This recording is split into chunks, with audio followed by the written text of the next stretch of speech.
शुरू कर सकते हैं। कुछ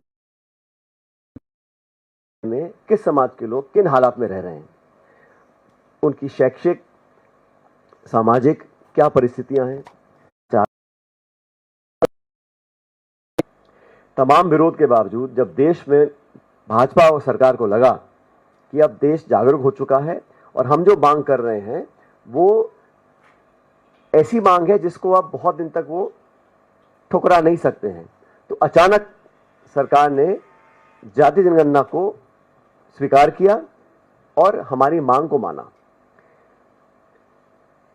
लेकिन जो नोटिफिकेशन इशू किया है, पहली बात तो किया है 27 के लिए, 2 साल के बाद कोविड का बहाना लेके कई साल तक सेंसस को डिले किया। अब जो कास्ट सेंसस है उसमें भी कहीं ना कहीं मुझे नियत में हम सब लोगों को शक है कि ये सिर्फ बात को टालने के लिए और अपना वादा पूरा ना करने की पूरी भूमिका बांध चुके हैं। सेंसस भारत में बहुत पहले से हो रहा है और जितने बड़े मुल्क हैं दुनिया में उसमें भारत ऐसा देश है जहां पर बहुत अनुभव, बहुत संसाधन और बहुत समझदारी से इस देश में अलग अलग सरकारों ने सेंसस कराया है। लेकिन आप सरकार की नीयत देखिए, जहां पे 8 से 10 हजार करोड़ रुपया खर्च होता है सेंसस करने के लिए, वहां सरकार ने 570 करोड़ रुपए आवंटित किए हैं बजट में। जिस काम को करने के लिए आप धनराशि आवंटित नहीं कर रहे हो, जिस काम को करने के लिए आपने मौखिक रूप से हाँ बोल दिया है लेकिन उसकी शुरुआत आप 27 में करना चाह रहे हैं, और जहां पर आप कास्ट सेंसस के बारे में पब्लिक में बोल रहे हैं कि हम बात को मान लिए हैं, लेकिन जो औपचारिक ऑफिशियल नोटिफिकेशन है, जो सरकार की कार्रवाई है, उसमें से वो सारा लगभग गायब है। तो हमारी मांग ये है कि सरकार ने बेवजह इतने दिन तक इसको टरकाया, और जब कांग्रेस और राहुल जी और पूरी पार्टी ने कहा कि हमको बहुत जरूरी है और देश में एक जागरूकता आ गई थी कि लोग चाहते थे कि पता पड़े कि कौन कैसे रह रहा है। और मैं दोबारा बोलना चाहता हूं, जाति जनगणना का मतलब यह नहीं है कि हम सिर्फ व्यक्ति की कास्ट जानना चाहते हैं। इसका तात्पर्य यह है कि वो लोग, वो समुदाय देश में किन हालात में आज रह रहे हैं। जब तक हमें वो आंकड़े पता नहीं पड़ेंगे कि कौन कितना पढ़ा लिखा है, सरकारी नौकरी कितनी मिली है, कितना कमाई कर रहे हैं, कितना लाभ उनको मिल रहा है, क्या स्कीम सरकार के वहां पहुंच रही है कि नहीं पहुंच रही है, इस विषय में जो सबसे बेहतरीन काम हुआ है वो तेलंगाना सरकार ने किया है। तेलंगाना सरकार का जो सेंसस है वो बहुत समझदारी से किया गया है, विशेषज्ञों को उसमें ज्वाइन कराया गया है, और सरकार ने किसी अधिकारी ने बैठ के नहीं किया है। उन्होंने एनजीओ से प्राइवेट पार्टिसिपेशन कराया है, टेक्निकल लोगों को जोड़ा और एक बहुत विस्तृत जानकारी प्राप्त करने के लिए सेंसस किया है। सेंसस करने का मतलब यह है कि हमें पता पड़े कि हम आने वाले समय में किस प्रकार का अपना प्रोजेक्ट बनाएंगे, बजट देंगे, स्कीम्स और पॉलिसीज बनाएंगे। तो कांग्रेस पार्टी का बड़ा स्पष्ट मत है कि सिर्फ किसी व्यक्ति की जाति जान लेना एक कॉलम में, वो हमारा उद्देश्य नहीं है। उद्देश्य यह है कि कैसे समाज का वो तबका जो पिछड़ा रहा आर्थिक रूप से, शैक्षिक रूप से, उन लोगों को मुख्य धारा में लाने के लिए हम लोग क्या कर सकते हैं। जब तक आंकड़े नहीं आएंगे, और आंकड़ा पहला पड़ाव है, रियल टेंजिबल वेरीफाइड डेटा हमारे पास आएगा, उसके बाद हम लोग उसमें सुधार कर सकते हैं। लेकिन सरकार की मुझे लगता है कि मंशा ऐसा करने की है नहीं। वो कह रहे हैं क्योंकि सदन के अंदर पहले मना कर चुके थे, और पॉलिटिकली तो जैसा मैंने कहा, जब राहुल जी और कांग्रेस पार्टी ने इस मांग को रखा तो उनको अर्बन नक्सली करार किया गया। तो अचानक इनका मन बदला क्योंकि देश में अब वो अवेयरनेस आ गई थी कि देश के लोग चाहते थे कि हम जाने, और ये जो लोग बोलते थे ये देश को तोड़ने का काम है, इससे जातिवाद बढ़ जाएगा, ये सरासर गलत है। मैं फिर दोहराना चाहता हूँ, तेलंगाना सरकार ने जो सेंसस किया है उसका जो ऑब्जेक्टिव है वो सिर्फ किसी की जाति पूछना नहीं है, वो किन हालात में रह रहे हैं, उनके बच्चे क्या पढ़ रहे हैं, क्या वो खाते हैं, कैसे वो रहते हैं, और क्या उनको आगे मदद करने के लिए हम कर सकते हैं। मोटा मोटा ये हमारा उद्देश्य है। लेकिन सरकार का जो बजट आवंटन किया है, इंस्टेड ऑफ 10,000 करोड़ 570 करोड़ आवंटित किया है। नोटिफिकेशन में जो कमी आपको मैंने पहले बता दी है, और ये जो डिले कर रहे हैं, कोई वजह नहीं है कि इसको आपने आज अनाउंस किया, और ठीक यही काम उन्होंने किया महिला आरक्षण को लेकर भी। इतना लंबी समय सीमा बांध दी है कि वो कब पूरा होगा कोई जानता नहीं है। तो सरकार सिर्फ ध्यान डाइवर्ट करने के लिए, और इस इशू पे, क्योंकि ये इशू पॉलिटिकल इशू बन चुका था और कांग्रेस और हमारे तमाम जो सहयोगी दल हैं इसकी पुरजोर मांग करते थे, तो कोई ना कोई बहाना डालकर आज उन्होंने इसको स्वीकार किया है, लेकिन मुझे नियत में खोट दिखता है, क्योंकि जो उनको करना चाहिए था तत्काल शुरू करना चाहिए था, पर्याप्त बजट आवंटन करना चाहिए था, और जिस सोच के साथ हम लोगों ने इस मांग को रखा था वो यहाँ से बिल्कुल जुदा है। इसमें कहीं कोई ऐसा आंकड़ा नहीं है, ना कोई ऐसी स्पष्टता है कि जिस उद्देश्य के साथ हमने इस मांग को रखा था उसको पूरा करने की हम कोशिश कर सकें। तो मैं दोबारा दोहराना चाहता हूं अंत में कि ये जो सेंसस की जो राजनीति हो रही है इसको बंद कर सरकार को तुरंत प्रभाव से कार्रवाई करनी चाहिए, और सरकार ने, तो तेलंगाना सरकार ने जो किया है उस मॉडल को अडॉप्ट करें। उसमें सिर्फ सरकार एक सेंसस थोप दे, उससे बेहतर होगा एक प्राइवेट पार्टिसिपेशन हो, एक्सपर्ट्स का, साइंटिस्ट का, एनजीओज का, ताकि कोलैबोरेटिव उसमें जो संज्ञान लेकर हम एक सेंसस नया बना सकते हैं। और जो धनराशि आवंटित करी है 570 करोड़, ये बहुत कम है और इसमें हजारों करोड़ रुपए खर्च होते हैं। तो सरकार को स्पष्ट करना चाहिए कि ये डिले क्यों किया, बजट क्यों कम दिया गया है, और जिस ऑब्जेक्टिव के साथ हम लोग करना चाह रहे थे उसको सरकार कब पूरा करेगी। आपके कोई सवाल है मैं पूछ सकता हूं? Okay, so just summarize, the demand for having a caste census was led by the Congress party, and Mr. Rahul Gandhi in particular has been raising this issue for a number of years now. And we all know that the government of India and the BJP in particular have always said that this is something that is unacceptable. In fact, in a written reply to a parliamentary question, government had said it was not proposing to do any caste census.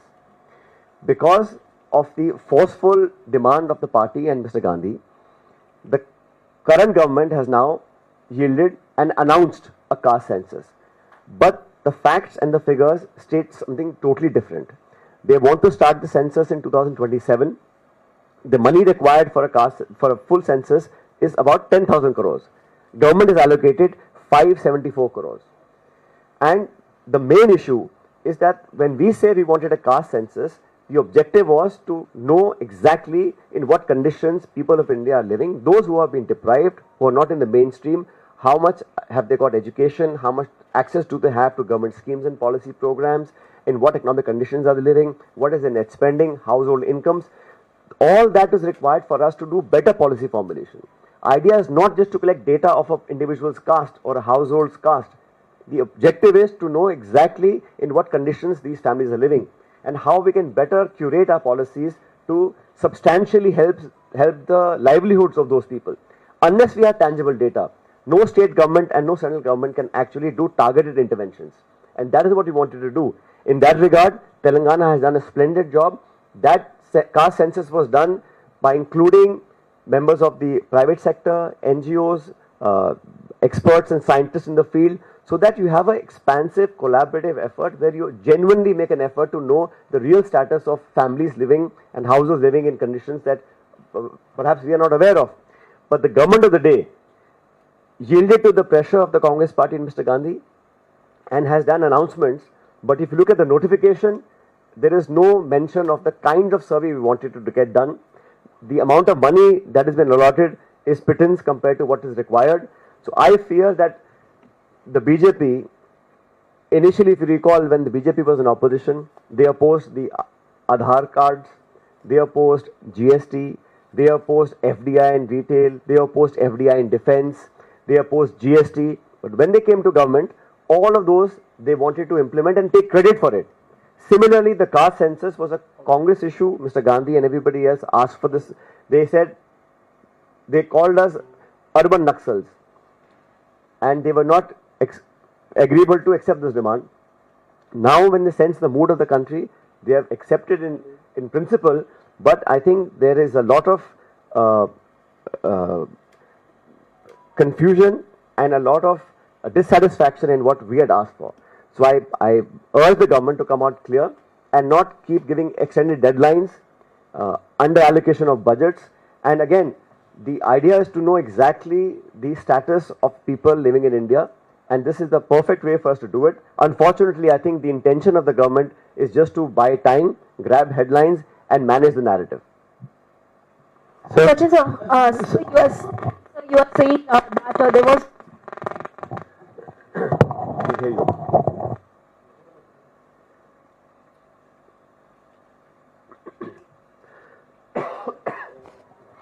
So you were saying that there was no mention of caste in that particular gazette notification, but soon after that, MHA had done a fact check, and they have also stated that earlier also it was being clarified on the part of Home Ministry, and after the meeting of Union Home Minister with the officials, the press statement which was being released, it has been categorically mentioned that caste enumeration will be involved in this census. The MHA has also said that these are all the misleading claims which are being made on the part of the Congress Party. What's your take on it?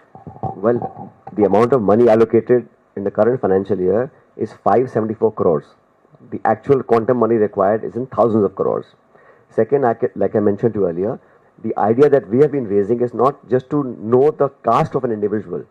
The idea was to have an expansive, detailed survey of the conditions in which people live, access to education, access to jobs, access to government schemes, and economic situation, social conditions. Those are all things that we need to know to do better policy formulation.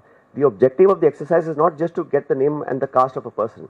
That I don't think has that much value. Real value is that you understand in what conditions they're living, how much successful the schemes have been so far, are the targeted budgets and policies programs reaching the ones that we are intending for.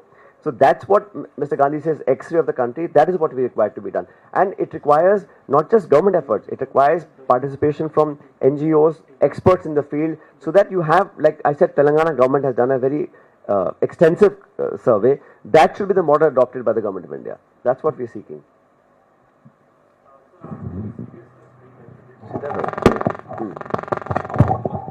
Sir, आपको government के part पे seriousness नहीं लग रही क्योंकि आप demands भी कर रहे हैं, तो क्या लग रहा है आपको, क्योंकि अभी कुछ महीनों के अंदर ये बिहार जैसी स्टेट के अंदर असेंबली इलेक्शन है, क्या वो आपको वजह लगती है कि इस प्रेशर में है या उसके पीछे कोई टैक्टिक है? और दूसरा, आप लोग कर्नाटका में जब सर्वे करा रहे हैं तेलंगाना के बाद में, तो बीजेपी कह रही है 165 करोड़ रुपए, 158 करोड़ रुपए जो पहले जो टैक्स पेयर्स की मनी थी वो वेस्ट कर दी गई, अब दोबारा रीसर्वे करा रही है कर्नाटका के अंदर कांग्रेस गवर्नमेंट। ये प्रेशर में है क्योंकि वहाँ तो बड़ी कम्युनिटी है, एक लिंगायत है, कोका लिंगायत, उनके प्रेशर में ये चीजें ये हर 10 साल में सेंसस होता है, इसमें कोई नई बात नहीं है।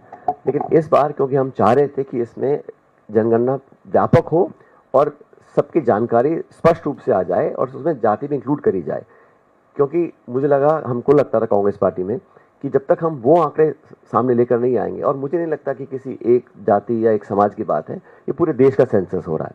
और मुझे इसमें इशू ये लग रहा है कि सरकार ने बहुत देरी करी है। ऐसे लगभग 60 देश हैं, 60, जिन्होंने 21 और 23 के बीच में सेंसस किया है।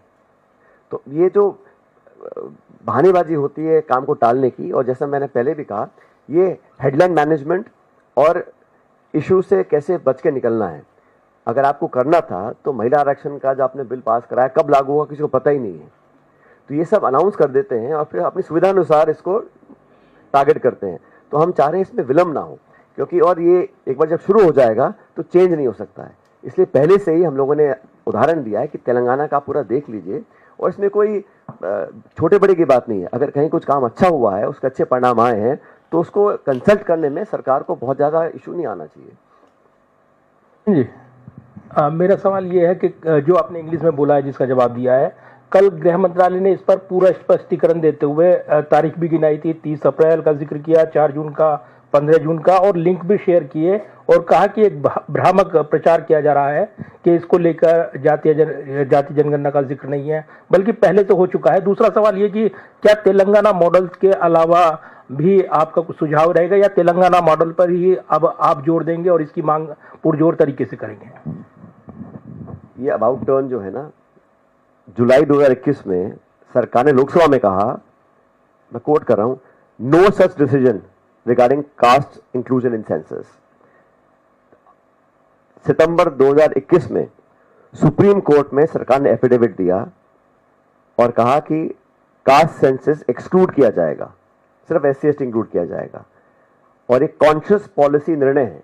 सरकार ने सुप्रीम कोर्ट में एफिडेविट दिया 2021 के अंदर। अप्रैल 2024 में प्रधानमंत्री ने खुद कहा कांग्रेस को कि ये अर्बन नक्सलियों की सोच वाले लोग हैं, जिस मांग को रखते हैं, और 30 अप्रैल 25 को आपने अनाउंस कर दिया।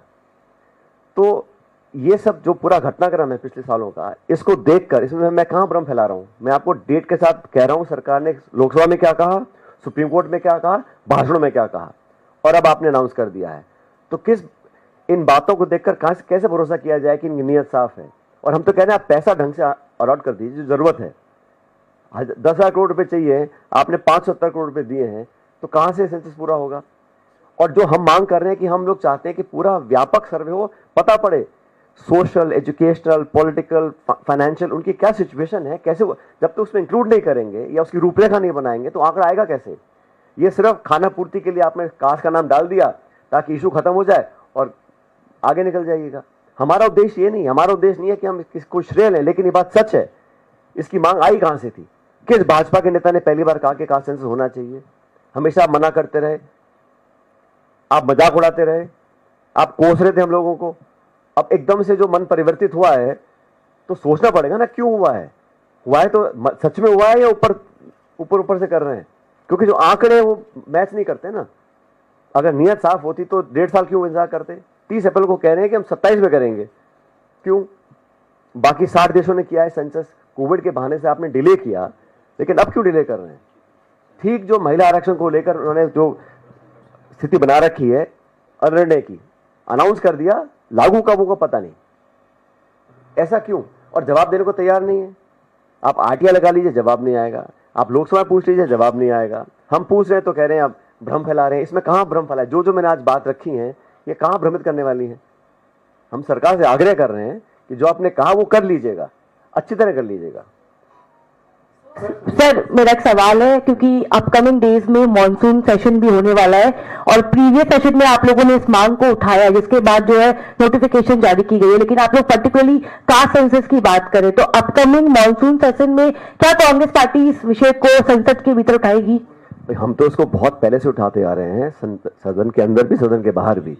अब क्योंकि सरकार ने हमारी मांग को मान लिया है और जबरदस्त दबाव होगा तभी सरकार मानी है, लेकिन सरकार बहुत जिद्दी है। अगर माना है तो आप समझ लीजिएगा बहुत दबाव होगा तभी माना है, लेकिन माना पूरे मन से आधे मन से ये भी जानकारी हमारे पास नहीं है। हमें लगता है कि कहीं ना कहीं इसमें नियत में कोई भी कमी है, क्योंकि जिस स्पष्टता से जिस तरीके से करना चाहिए था वो किया नहीं है। और निश्चित रूप से हम लोग इस मुद्दे को उठाएंगे पार्लियामेंट के अंदर जब सेशन चालू होगा। सचिन जी, सर इधर, सर लेफ्ट जी। तो अभी आपके पैरेलल बीजेपी दफ्तर में भी एक प्रेस कॉन्फ्रेंस हो रही है और इसी विषय को लेकर के सुधांशु त्रिवेदी ने कांग्रेस पर आरोप लगाया है कि दृष्टि दोष का शिकार है कांग्रेस। और बिहार में जो बीजेपी अलायंस की सरकार है उन्होंने पहले जाति का सर्वे किया, वो उन्होंने कहा है। और साथ ही सवाल ये उठाया है कि काका कालेकर की रिपोर्ट जारी करने का नहीं निर्णय लिया कांग्रेस ने, तो वो आज जाति जनगणना को लेकर सवाल उठा रहे हैं। आप उनको क्या जवाब देंगे? देखिए वो क्या कह रहे हैं मैं ज्यादा नहीं बोलना चाहता हूं, लेकिन इतिहास गवाह है भारतीय जनता पार्टी जातिगत जनगणना के सख्त खिलाफ थी। इसके लिए कोई प्रमाण नहीं चाहिए। जब स्वयं प्रधानमंत्री कहते हैं कि जातिगत जनगणना मांगने वाले लोग अर्बन नक्सली की सोच रखते हैं, इससे बड़ा क्या प्रमाण चाहिए आपको? और भाजपा ने और केंद्र सरकार ने सालों तक इसका मजाक उड़ाया, इसको एक्सेप्ट करने से मना कर दिया। अब अचानक कांग्रेस और राहुल जी की मांग को आप मान रहे हैं तो थोड़ा मन में विश्वास तो पैदा होगा ना कि एकदम से आप मान रहे हैं, घोषणा कर रहे हैं, लागू नहीं कर रहे हैं, नोटिफिकेशन हो रहा है लेकिन पैसा नहीं दे रहे हैं। और हमने फिर दोहराना चाहता हूं, ये संकीर्ण सोच लेके कि सिर्फ हम किसी व्यक्ति की जाति जानना चाहते हैं, ऐसा नहीं है। उसका पूरा बैकग्राउंड, उसका सामाजिक हालात, उसके आर्थिक हालात, उसके शैक्षिक हालात, जब तक वो नहीं सामने आएंगे तब तक कास्ट जान के आप क्या कर लेंगे? तो ये जो भ्रम फैला रहे हैं कि ये समाज को तोड़ने वाली मांग है, इसमें जातिवाद फैल जाएगा, ऐसा नहीं है। सारे आंकड़े आएंगे तब हम कुछ आगे कर सकते हैं। मेरा सिर्फ इतना कहना है कि भारतीय जनता पार्टी आज क्रेडिट, मैंने आपको उदाहरण दिया ना, आधार का, जीएसटी का, इंडो यूएस न्यूक्लियर डील का, जितने भी हमारे पॉलिसीज थे उनको बहुत विरोध करते थे और सरकार में आने के बाद सहर्ष उसका पूरा श्रेय लिया। और ये भी यही इसमें करना चाह रहे हैं। कोई दिक्कत नहीं, आपने मांग को माना, बहुत धन्यवाद आपका। लेकिन भ्रमित कर सिर्फ खाना पूर्ति कर पूरा करेंगे तो वो सही नहीं होगा। इस पर तथ्यात्मक कार्रवाई करनी चाहिए, आंकड़ों के साथ आगे बढ़ना चाहिए, पर्याप्त बजट देना चाहिए और स्पष्ट करना चाहिए कि जो मांग हमने रखी है एक पूरा विस्तृत सामाजिक सर्वे हो ताकि आंकड़े सामने आए। सिर्फ एक कॉलम में जाति लिख लेने से मैं नहीं समझता हूं कि हमारा जो उद्देश्य पूरा हो सकता है। सचिन जी, क्योंकि बिहार में विधानसभा का चुनाव है, कास्ट सेंसस का मुद्दा कांग्रेस पार्टी ने बड़े जोर शोर से उठाया। आपको लगता है कि क्योंकि सरकार ने ये ऐलान कर दिया है तो ये मुद्दा कहीं ना कहीं छीन लिया कांग्रेस पार्टी से सरकार ने, और क्या महागठबंधन को इसका नुकसान हो सकता है या कैसे आप देखते हैं? ऐसा जनता सब जान रही है, देश का प्रत्येक नागरिक भी जानता है कि इस मांग को किसने उठाया था और किसके दबाव में केंद्र सरकार झुकी है और क्यों इस मांग को मान लिया गया है। तो मैं नहीं समझता हूं इसमें कोई श्रेय लेने का किसी को होड़ है, क्योंकि सब जान रहे हैं, ऐसा नहीं कि कोई जानता नहीं है। और मैं देखा पिछले कुछ सालों में जो स्टेटमेंट्स भाजपा के नेताओं ने दिए हैं, स्वयं प्रधानमंत्री जी ने दिए हैं, वो साफ दिखलाता है कि इनका क्या मन था और अचानक जो हृदय परिवर्तन हुआ है वो किन कारणों से हुआ है। वो सिर्फ और सिर्फ कांग्रेस का दबाव, राहुल जी की तमाम यात्राएं, उनके भाषण और उनका संकल्प सदन के अंदर सदन के बाहर कि हम करवाएंगे, उस दबाव में सरकार ने इसको एक्सेप्ट किया है। लेकिन आधे मन से, मैं आप साफ कहना चाहता हूं कि आधे मन से किया है, सिर्फ खाना पूर्ति कर रहे हैं और जिस उद्देश्य के साथ हमने इस मांग को रखा था उसको पूरा नहीं करना चाहते।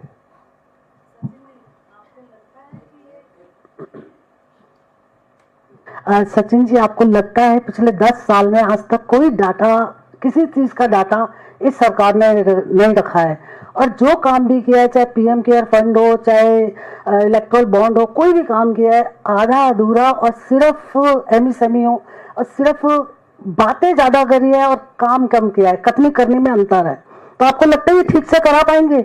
बजट भी इनका ठीक नहीं है। जो आपने सारे कारण गिनाए हैं मैम, उन्हीं कारणों के बाद हमें लगता है कि इन पे जो एक ओवरसाइट होती है वो रखना बहुत जरूरी है। और ये बात सच है कि सरकार ने तमाम जो संस्थाएं हैं, एनएसएसओ है, बाकी संस्थाएं हैं, काफी आंकड़ों में कंजूसी करते हैं और पारदर्शिता से जो आंकड़े सामने आने चाहिए उसमें कहीं ना कहीं विश्वसनीयता जो है वो कम हो रही है।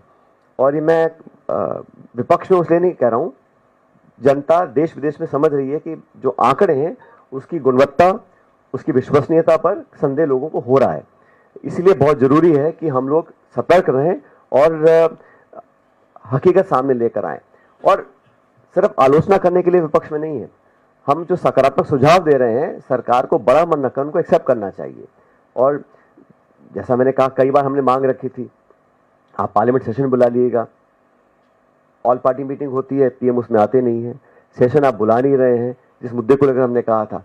तो ये और आंकड़ों का जो खेल है पिछले कुछ सालों में जो ट्रांसपेरेंटली होना चाहिए भारत सरकार के माध्यम से, वो नहीं हो रहा है। और जब तक आंकड़े सामने नहीं आते हैं, आप कोई भी ना तो कंस्ट्रक्टिव क्रिटिसिज्म कर सकते हैं, ना आप पॉलिसी इंटरवेंशन कर सकते हैं, ना आप विश्लेषण कर सकते हैं। तो ये सरकार ने समझ लिया है कि जितने कम आंकड़े दो उतनी कम आलोचना हमारी होगी। हेलो हेलो, हाँ पायलट साहब, इसमें जब ये ऐलान हुआ उसके बाद सरकारी सूत्रों से पता चल रहा है कि जो नेशनल पॉपुलेशन रजिस्टर है उसको अपडेट नहीं किया जाएगा सेंसस के साथ साथ। और आपको याद है कि एनआरसी को लेके लगातार मोदी सरकार ने वादा भी किया था और एनआरसी लाने की बात हुई थी, जिसको लेके काफी विवाद खड़ा हुआ था। तो एनपीआर को अपडेट ना करना, क्या आपको लगता है कोई एक एग्जिट रूट सरकार एनआरसी से तलाश रही है, क्योंकि काफी विवाद खड़ा हुआ था, मुसलमानों को टारगेट करने की बात हुई थी? मौसमी, जब तक ये बात अधिकृत रूप से सामने नहीं आती मैं कुछ कहना नहीं चाहता हूँ, क्योंकि सूत्र क्या कह रहे हैं मुझे पता नहीं। लेकिन सरकार ने जो नोटिफिकेशन इशू किया है उस पर हम चर्चा कर सकते हैं, सरकार ने जो लिखित जवाब पार्लियामेंट में दिया है उस पर चर्चा कर सकते हैं। लेकिन सरकार क्या खबरें लीक कर रही है, क्या नहीं कर रही है, इस पर मैं टिप्पणी नहीं करना चाहता हूँ। लेकिन ये बात सच है कि सरकार को जितनी भी संस्थाएं हैं, जितने भी हमारे स्टैटिस्टिकल ऑर्गेनाइजेशंस हैं, गृह मंत्रालय का है, एनएसएसओ है, एनपीआर है, इस सब में पूरी तरह पारदर्शिता रखनी चाहिए, क्योंकि ये सब किसी एक दल, किसी एक सरकार की संपत्ति नहीं है, पूरे देश की संपत्ति है। और हर नागरिक और देश के लोगों को अधिकार है हकीकत जानने का, आंकड़े समझने का। सचिन जी, मैं पूनम हूँ अमर उजाला से। मैं पूछना चाहती हूँ कि आप एक बड़ा विपक्षी दल हैं, मुद्दा भी उठा रहे हैं, तो क्या ये उम्मीद की जानी चाहिए कि निकट भविष्य में कांग्रेस जो रजिस्ट्रार जनरल सेंसस हैं उनके पास बाकायदा ज्ञापन लेकर जाएंगे अपनी बात रखने के लिए? क्योंकि जिस तरह से धन की कमी, ये सब अहम मुद्दे हैं, और ये जो जाति जनगणना का मसला है, ये कह देना और करना दोनों में फर्क भी है, तो लगता है कि आप जाएंगे? आप जो कह रहे हैं मैं बिल्कुल वही कह रहा था, और हम सब काम करेंगे। देखिए, हम विपक्ष में होने का मतलब यह है कि हमें सरकार की जवाबदेही तय करनी है, और सरकार की कथनी करने में जब फर्क आ रहा है उसको हम लोग पूरी ताकत के साथ उसका विरोध करेंगे। लेकिन सरकार का जो रवैया रहा है अब तक, आपने देखा होगा, कोई बहुत सहज नहीं रहा, और बहुत अड़ियल रवैये से सरकार काम करती है, हर जगह हमने देखा है। लेकिन हम लोग भी जनता के साथ रहकर, क्योंकि इस लोकतंत्र में सबसे बड़ा दबाव अगर होता है तो पब्लिक का होता है, जनता का होता है, तो सारी बातें लेके पब्लिक के बीच में जाएंगे, और जो इश्यूज हैं वो जनता के दबाव के माध्यम से हम सरकार को हर हाल मजबूर करेंगे कि हमारी बातों को माने, और जो हमारे विकल्प हैं, जैसा भी कहा, सदन के अंदर लोगों से बात करना, उन तमाम रास्तों को हम खुला रखेंगे। जी, इससे अलग एक सवाल है, पूछ सकती हूँ? इस विषय से अलग है। नहीं, आज इसी विषय में बात करते हैं। नहीं, आप ही से जुड़ा हुआ है। नहीं, आज इसी विषय। आप पूछ रहे थे। हाँ, मैं इस विषय पे जवाब दूंगा। सचिन जी, एक तस्वीर आपकी और गहलोत जी की वीडियो बहुत ज्यादा वायरल हुई थी, क्या वो भी खुले दिल से आप लोगों का मिलना था या कुछ था उसके पीछे भी? हेडलाइन मैनेजमेंट, कास्ट सेंसस, जाति का जनगणना, उस पर आज मैं चर्चा कर रहा हूँ। हाँ सचिन जी,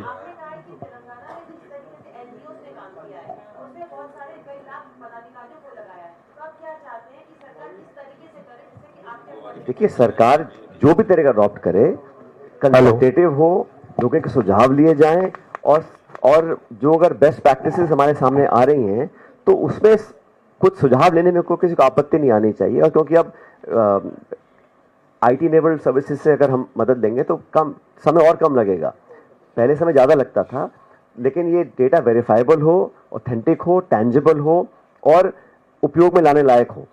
और हम सुझाव अगर दे रहे हैं तो सरकार को सुझाव मान लेने चाहिए, और ऐसा नहीं है कि तेलंगाना सरकार ने जो किया है वो छुपाए किसी से। वो पूरा जो क्वेश्चनर है, आप उसको देखिए, बहुत सोच समझ कर, क्योंकि मैं फिर कहना चाहता हूं, जब क्वेश्चनर या सेंसस के कुछ सवाल बनते हैं तो क्या सवाल का जवाब आ रहा है उतना महत्वपूर्ण होता है क्या सवाल पूछा जा रहा है। तो what is being asked is almost as important as what the question, what the answer is. तो ये सारी चीजें टेक्निकल और एक कंसेंसस बना के इसको करना चाहिए। लेकिन मैं कह रहा हूँ, जब आप पैसा नहीं दे रहे हैं, आप 1.5 साल बाद शुरू करने की बात कर रहे हैं, तो कहीं ना कहीं कथनी और कनी में फर्क दिख रहा है मेरे को। तो जी, last question, I am Sandeep from Vartaman newspaper. 2 question है। ये आपने बोला कि सरकार ने मन बदल लिया, तो आपके हिसाब से क्यों मन बदल लिया, इसके पीछे कारण क्या है? और सेकेंडली, राहुल गांधी कंटिन्यूअस जो डिमांड कर रहा है वो अभी होने जा रहा है, तो आप सत्ता में थे तो 2010 में जो सेंसस हुआ उसमें कास्ट सेंसस क्यों नहीं हुआ? देखिए, समय के साथ साथ कई सारे इश्यूज आते हैं, और अब इतिहास में जाएंगे तो मैं समझता हूँ ये सही नहीं है, क्योंकि कब क्या हुआ नहीं हुआ। लेकिन ये मांग राहुल गांधी जी की आज की नहीं है, कई सालों से इसको मांग को उठा रहे हैं, और ये पूरी पार्टी ने, वर्किंग कमेटी ने, सब लोगों ने बहुत सोच समझकर इस निर्णय को लिया था। लेकिन आपने जो पहला सवाल कहा कि सरकार ने क्यों मान लिया, इसका जवाब किसी के पास नहीं है। एक दिन अचानक खबर आई कि सरकार ने अपना मन बदल लिया है और वो कास्ट सेंसस कराना चाहती है, तो इसका भी इस पर शोध होना चाहिए कि सरकार ने ऐसा क्यों किया। मुझे लगता है कि पब्लिक की डिमांड, और जो हम लोगों ने एक अवेयरनेस पैदा करी पूरे देश में राहुल जी के माध्यम से, कि लोग इसको डिमांड करें, इस पर दबाव बनाएं, और अल्टीमेटली मैंने देखा है कि सरकार कोई सी भी हो, लेकिन जो पब्लिक का प्रेशर होता है उस पर लोगों को झुकना पड़ता है। तो कांग्रेस और जनता का जो दबाव था, मुझे लगता है मात्र वो रीज़न था, क्योंकि जो पहले जो उन्होंने खंडन किया, मजाक उड़ाया और बिल्कुल सिरे से खारिज कर दिया था इन मांगों को, अचानक जो बदलाव आया है वो कांग्रेस और जनता के दबाव में आया है। Thank you.